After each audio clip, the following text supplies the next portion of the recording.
Сайлау халық пен биліктің арасындағы алтын көпір.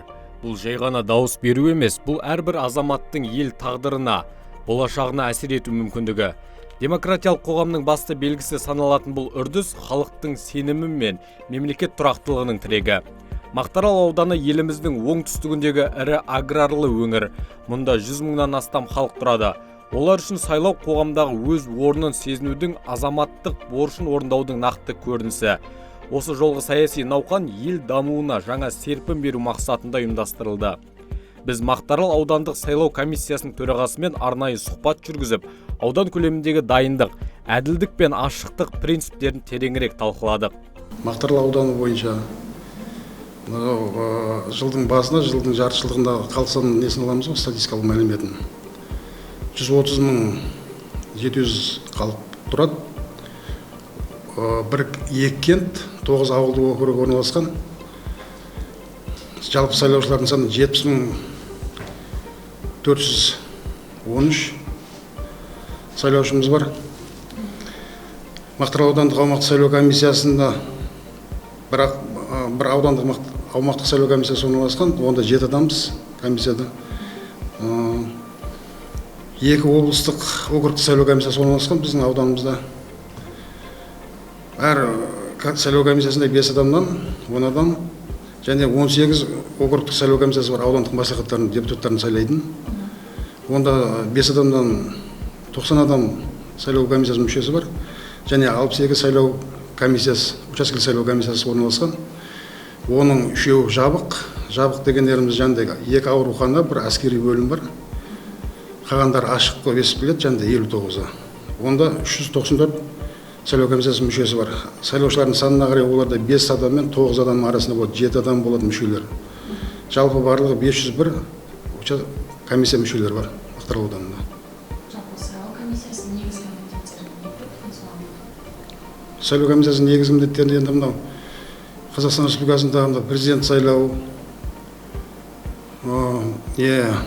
парламент мәжілісінің депутаттарын сайлауын өткізу, облыстық мәслихат депутаттарын сайлауын өткізу, аудандық қалалық маңызы бар әкімдердің сайлауын өткізу, кент ауылдық округінің әкімдердің сайлауын өткізу, солардың сайлауын дайындау, сайлау процесін өткізу талап бізге.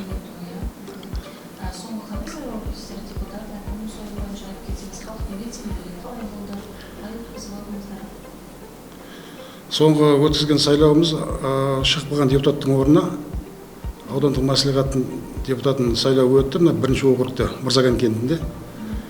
Алдыңғы депутатымыз қатыс болуына байланысты орнына сайлау өткіздік. Онда 3 азамат үміткер түсті.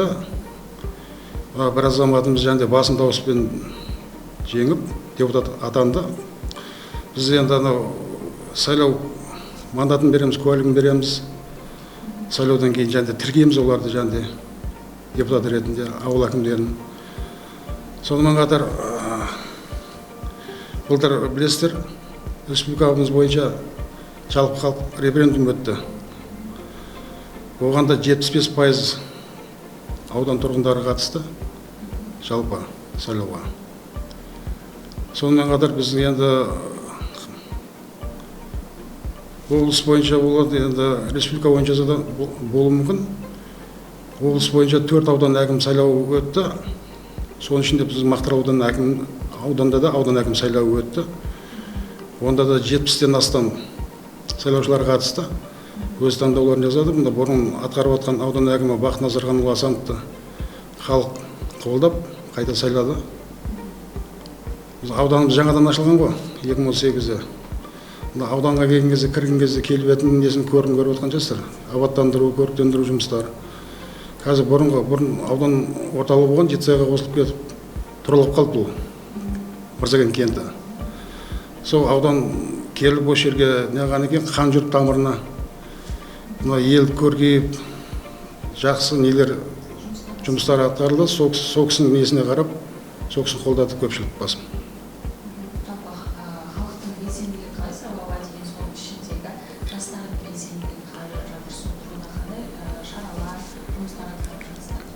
әр сайлау болатын кезде бізді мына аумақтық сайлау комиссиясы осы мына жерде қоғамдық бірлестіктермен біргелікте тұрғындардың арасында, соның ішінде жастардың арасында, мынау колледждер бар бізде, солардың студенттердің арасында алғашқы дауыс берушілермен және кездесулер өткізіп, заң талаптарын сайлау туралы түсініктемелер береміз. Қазір мына жастардың қатысуы жақсы негізі. Мына біздің өскелең ұрпағымызға не демократиялық жолда қалай не алу, таңдау, түсіндіру жұмыстарын жүргіземіз ғой. Жалпы сайлауды цифрландыру бағытында қандай жұмыстар атқарылып жатыр? Электронды түрде бір енгізуге болады. Сайлау туралы конституциялық заңда электронды сайлау жүйесі қарастырылған, заң баптары бар, бірақ біздің ауданда біздің Қазақстанда әлі өткен жоқ деп ойлаймын ондай сайлау. Бірақ біздің жұмыстарымыздың бәрі электронды жәндегі мына цифрлы неге қосылған, құжаттарын қабылдау, олардың сәйкестігін анықтау, құжат айналымы бәрі электронды түрде жүргізіледі. Жалпы сайлаудағы негізгі бір міндеттердің бірі ол халықтың сенімін ақтау, иә? Қаншалықты ашықсызда бұқаралық ақпарат құралдарына жалпы қай деңгейде халықтың сенімін ақтап жатсыздар? Енді біздің негізгі міндетіміз мынау сайлау процесін дайындау, өткізу, заңдылығын қадағалау. Енді мынау сайлауға түскен кандидаттар халық алдында өз бағдарламаларын ұсынады. Онда мына елдің және әлеуметтік экономикалық дамуына және осы елдегі мына бағдарламалардың қалай жүргізілу керектігі туралы өз бағдарламаларын ұсынып, сол бойынша жұмыстар жүргізеді. Сол тұрғындар өз таңдауларын жасап, сол жерде дауыс береді.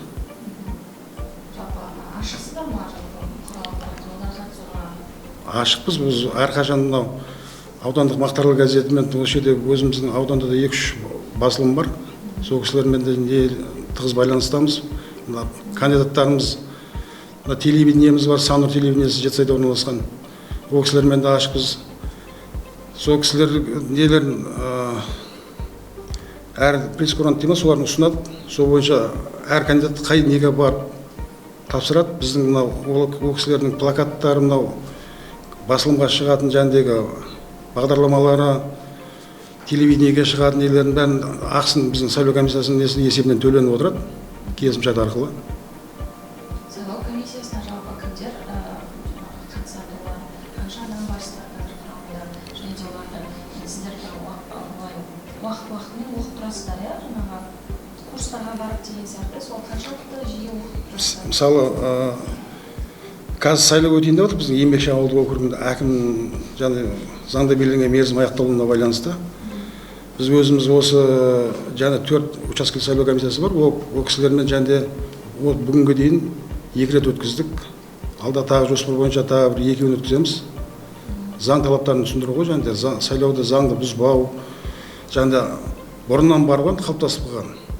Ағайын туысқан кесе артық жасау, ондай нәрсені жасамау туралы заң талаптарын түсіндіреміз. Қазір бәрі заң бойынша қадағаланады. Оның үстіне әлеуметтік желі қатты дамыған заман қазір. Қазір оның бәрі қатты бақылауда деп ойлаймын. Жалпы жастардың жалпы белсенділігін арттыру мақсатында колледждерге барып, білім ордаларына барып, жиындар өткізіп тұрасыздар ма? Жылда дүниежүзілік сайлау күні өткіземіз. Жылдың басында сол кезде бағдарламалық шаралар бойынша жасаймыз. Одан кейін де жылдың соңына дейін өзіміздің жоспарларымыз бар, бекітілген жыл бойынша жоспарымыз. Сол бойынша жұмыстар жасап, қазір енді олардың бар каникулда, күзде келгеннен бастап ол кісілермен жәндегі айналысамыз, ол кісілерге түсіндіру жұмыстарын жүргіземіз студенттерге. Жалпы қазір осы 2025 жылға жоспарда тұрған қандай сайлаулар бар? Қанша сайлау бар? 25-те қазір Еңбекші ауылдық округі әкім сайлауы жақын неде бітті, тіркедік, 3 кандидат тіркелді қазір таңда, біреу Аманат партиясынан, екеуі өз-өзін ұсынды. Одан басқа 2 сайлау өтеді, 2 ауылдық округтың әкім сайлау, Достық ауылдық округі мен Жамбыл ауылдық округі. Ол 13 шілдеде өтеді. Бүгін ең соңғы күн құжат ұсыну. Құжаттардың бәрін жәндегі біз енді өкілетті орган болғаннан кейін оның құжаттарын жинаймыз, өтінішін өз кестелер бар, формулалар бар, солардың үлгілерін толтырып неге ұсынамыз. Бірінші мемлекеттік қызмет істері жөніндегі Түркістан облыстық департаментіне жолдаймыз. Ол ұсынған азаматтың сәйкестігін анықтап береді, сәйкес еместігі туралы. Мемлекеттік қызметке істеуге неге өз талаптары бар, білікті талаптары сол бойынша. Одан кейін декларация тапсырады. Субсидияның соттылығы жоқ жөнінде несін алғызамыз, туысқандарын бәрін. Ұлттық қауіпсіздік комитетіне неге арнайы тексеруден өтуге жібереміз құжаттарын толық. Сол келген құжаттар негізінде біз шешім қабылдаймыз, біз алқалы орган болғаннан кейін. Сайлау тек кандидаттарға дауыс беру емес. Бұл заң мен тәртіпті сақтай отырып, әр азаматтың ойын білдіруге мүмкіндік беру. Біз үшін ең бастысы әділдік пен ашықтық. Әрбір дауыс маңызды. Әрбір үміткерге бірдей мүмкіндік берілуі керек. Осы мақсатта біз барлық деңгейде дайындық жүргіздік. Сайлау учаскелері толық жабдықталды. Бақылаушылар мен тәуелсіз байқаушылар қатыстырылды, дейді Дәулет Ерімбетов. Аудан көлемінде барлығы 60-тан астам сайлау учаскесі жұмыс істеді. Әрбір учаскеде дауыс беру құпиясы мен қауіпсіздігі сақталған. Арнайы бейне бақылау орнатылып, мүмкіндігі шектеулі жандар үшін де қажетті жағдайлар жасалды. Бұл жолғы сайлау науқанына тұрғындардың белсенді қатысқаны байқалды.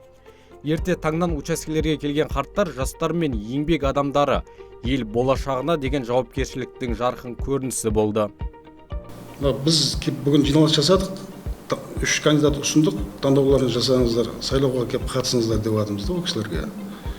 Қазір көп адам түсінбейді да, мен бармасам да өтеді деген әлі пиғылда жүр ғой, соны дұрыс түсіндіре білу керек та оларға. Қазір сайлау бюллетеніне кандидаттардың астына барлығында қарсымын деген ұяшық не алған, соны конституцияда берілген құқықтарын пайдалану керек қой әрбір азамат. Соны түсіндіреміз халыққа. Сіздер қатысыңыздар, келіңіздер, таңдауларын жасаңыздар, конституцияда белгіленген құқықтарыңызды пайдаланыңыздар, міндеттеріңізді деп. Әділдік пен ашықтық бұл жолғы саяси науқанның басты қағидасы болды. Сайлау барысын түрлі партиялар мен қоғамдық ұйымдардан келген тәуелсіз байқаушылар бақылады.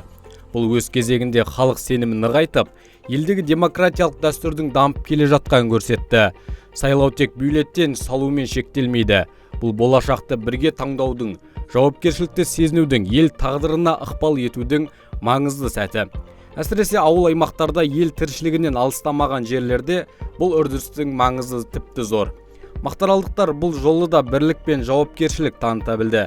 Себебі олар жақсы біледі, ертеңгі күннің жарқын болуы бүгін қабылданған шешімге байланысты. Сөз соңында сайлау комиссиясы төрағасы былай деді: біз әділ, ашық, әрі бейтарап сайлау өткізуге барынша күш салдық. Енді халықтың сенімі мен таңдауы орындалып, ел игілігіне қызмет етсе, еңбегіміз ақталғаны. Сұхбаттасып болған соң мекеме ішін таныстырды. Барлық ақпараттарды дайындап іліп қойған екен. Мына стендіміз Мақтарал аудандық аумақтық сайлау комиссиясы туралы мәліметтер. Онда комиссия мүшелері, құқық қорғау органдарының туралы ақпараттар, байланыс нөмірлері, учаскелердің қай округте қанша учаске орналасқан, жұмыс кестесі сондай. Мына біздің қазір енді өтетін, алдымызда өтетін еңбекші ауылдық округі әкімі сайлауына үміткерлердің орналасқан несі азаматтарға қолжетімді болу үшін тізімі. Мынамыз мүмкіндік шектеулі азаматтарды сайлау құқығы туралы стендіміз. Бұнда ережесі жалпы түсіндіру қалай не қылу керек.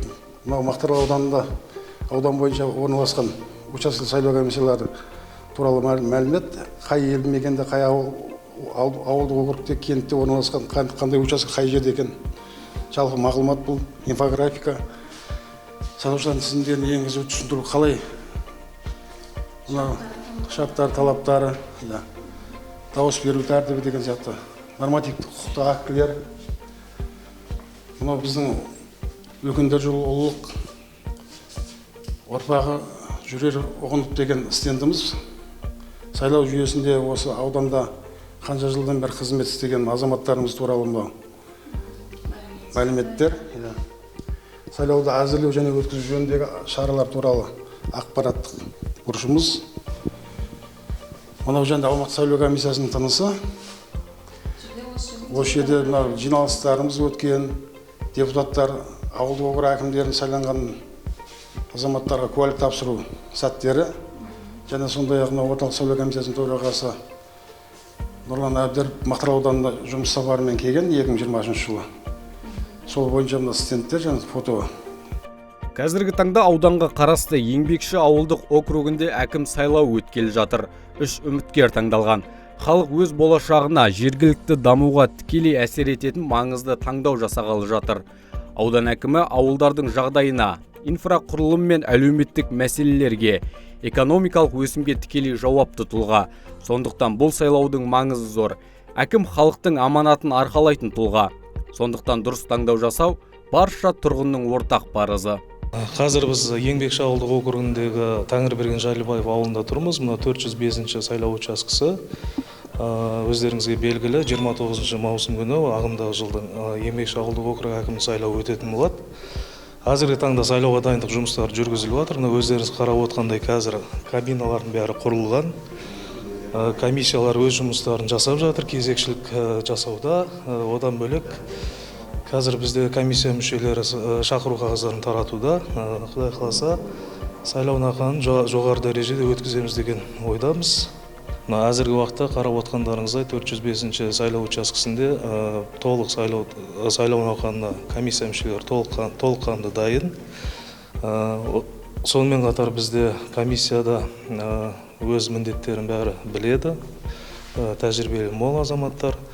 Сонымен қатар бізде мүмкіндігі шектеулі азаматтарға сайлау комиссиясында қолайлы жағдайлар жасалған, атап айтқанда пандустар орнатылған. Сонымен қатар мынау естіп отырсыздар, шақыру тетігі де орналастырылған. Арнайы кабинамыз бар, мүмкіндігі шектеулі азаматтар үшін арнайы бұрыш бар. Ол жерде ноутбук, компьютер, одан бөлек принтер, лупа және брайль шрифттері қойылған. Сонымен қатар бізде өздеріңіз қарап отқандай сайлау жәшіктері, бюллетень жәшіктері орнатылған. Комиссия мүшелері дәл қазір тұрғылықты халыққа, сайлаушыларға шақыру қағаздарын тарату үстінде. Жалпы сайлау науқанына біз барлығымыз толыққанды дайынбыз. Сайлау ел ертеңін айқындайтын аса маңызды сәт. Әсіресе аудан әкімін таңдау тек бір адамға дауыс беру емес, туған өлкенің дамуына, ауылдың келешегіне деген сенімді білдіру. Әкім халықпен тікелей жұмыс істейтін, жергілікті мәселені шешуге жауапты басшы. Сондықтан дұрыс таңдау ортақ жауапкершілік.